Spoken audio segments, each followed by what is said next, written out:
Saya nak jujur ni, bidang sales ni memang bukan mudah. Masa saya mula dulu, saya pun kena rejection. Follow up banyak kali, tapi orang tak reply pun. Ada yang cakap sales ni susah tau. Ada yang tak percaya pun. Dan ya, saya pun sendiri pernah rasa down. Tapi satu benda yang saya belajar, sales ni bukan tentang paksa orang beli. Sales ni tentang bantu orang supaya nampak keperluan dia orang. Dan bila saya tukar mindset tu, semua terus berubah. Sebab rejection bukan tanda gagal. Rejection tu sebenarnya proses kita belajar.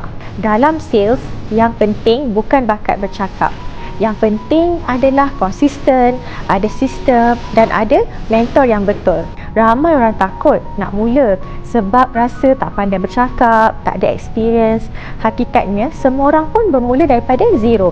Saya pun mula daripada zero juga dulu. Yang bezakan orang berjaya dengan orang yang gagal cuma satu je. Mereka tak give up dan mereka belajar dengan orang yang betul. Kalau anda rasa nak belajar cara buat sales dalam Takaful ni dengan cara yang betul dan nak dibimbing step by step, boleh contact saya melalui link di bawah. Kita mula dari zero dan bina sampai jadi hero sama-sama. Assalamualaikum.